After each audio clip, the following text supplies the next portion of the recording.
한국 불교에 대해서 말씀드리겠습니다. 불교가 한국에 유입된 이후 불교는 수십 세기에 걸쳐 부침을 거듭했습니다.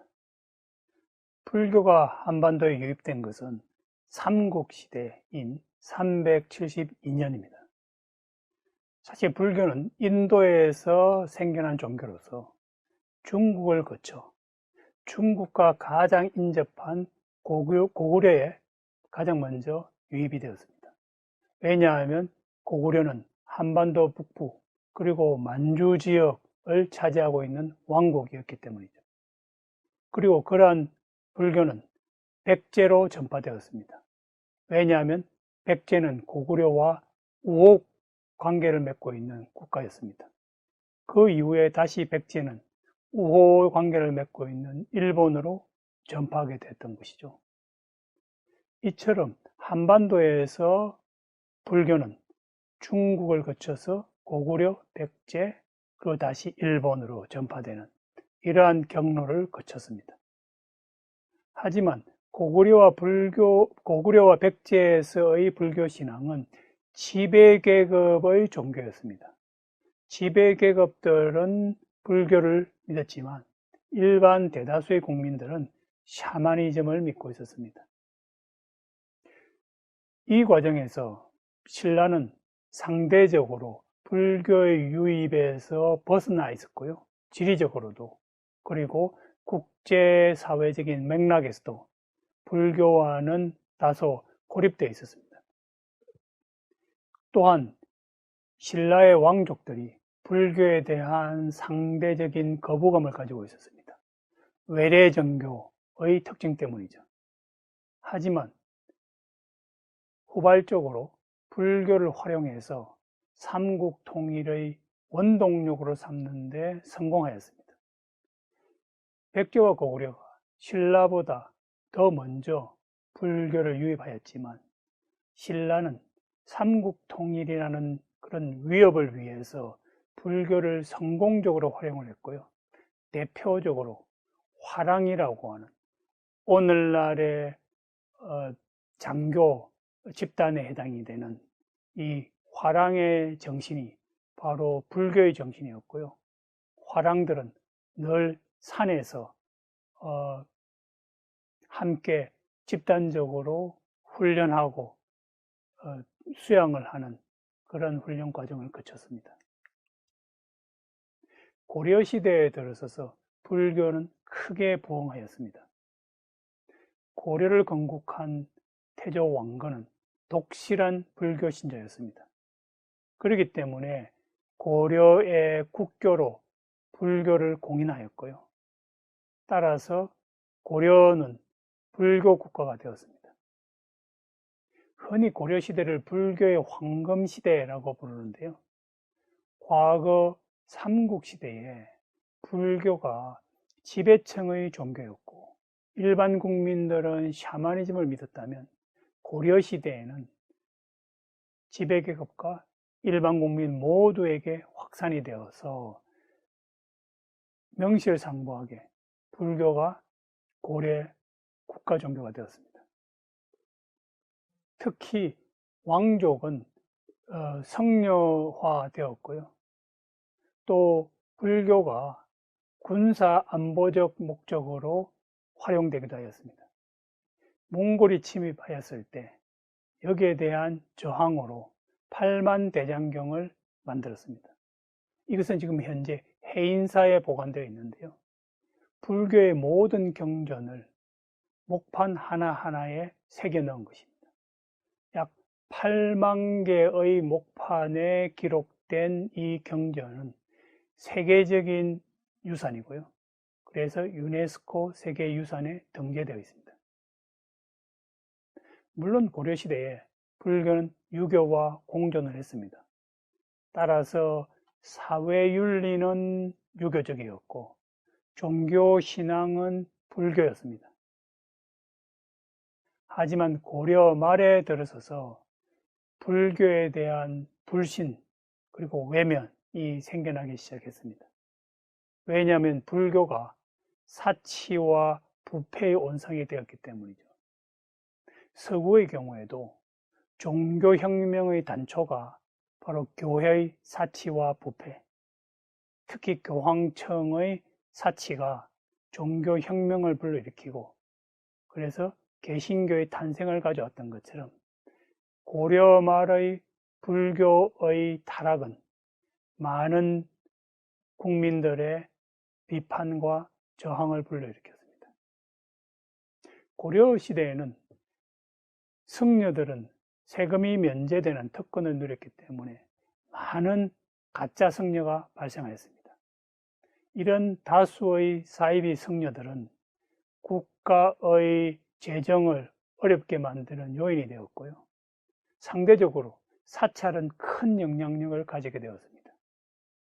왜냐하면 세금이 면제되었고 여기에 대해서 국가로부터 보조를 받음으로 해서 재산을 축적하고 대규모의 농지를 늘려나갔고요.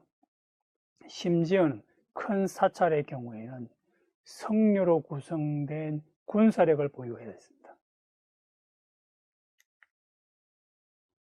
조선시대에 들어서면서 불교는 억압을 받게 되었습니다.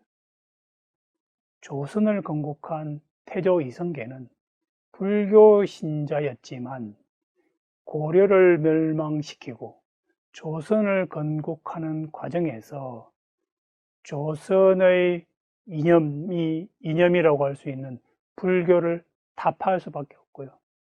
또 많은 국민들의 원성을 받고 있는 부패한 사찰을 척결해야만이 새로운 왕조를 건설할 수 있는 명분이 있었습니다. 그렇기 때문에 새로운 이념적 전환 차원에서 유교를 새로운 국가 이념으로 내세웠습니다. 그 중에서도 고전적인 유교가 아니라 새로운 유교라고 할 수 있는 성리학을 받아들였는데요. 성리학을 받아들인 이유는 무엇보다도 성리학이 불교를 가장 비판적으로 바라봤기 때문입니다.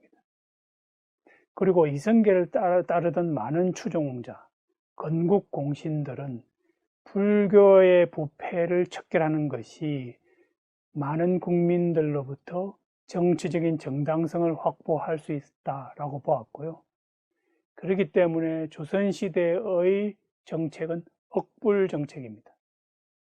다시 말씀드리면 불교를 억압하는 정책인 것이죠. 당시의 시대적 상황에서 본다면 국민들이 외면하는 불교를 억압하는 것이 적절한 시대적 상황이었다라고 볼 수 있고요. 그래서 국가 이념이 고려시대에는 불교라는 종교였다면 조선시대에는 사회 철학이, 즉 다시 말씀드리면 유교가 새로운 국가 이념으로 성격하게 된 것입니다. 억불 정책에 의해서 많은 도시 내의 사찰들이 파괴되었고요.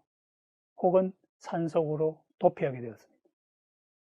이와 함께 사회적으로 주변화된 사찰은 같은 처지에 있는 샤머니즘과 융합하게 됩니다. 그래서 조선시대에는 불교와 샤머니즘의 의식과 행사들이 점차 유사화해지는 수렴 현상을 겪게 되어서 오늘날 샤머니즘과 불교의 유사성이 나타나게 되겠습니다. 식민지 시대에 들어서면서 불교가 더 이상 억압받지는 않았지만 훼손되는 현상이 발생했습니다. 왜냐하면 일본은 승려가 결혼을 하는 대처성 문화가 13세기부터 발달했기 때문입니다. 그래서 일본의 식민지 통치는 한국 불교에게 대처성 문화를 유입하고 장려했습니다. 그리하여 오늘날 불교에는 여러 가지의 교단이 형성되어 있습니다.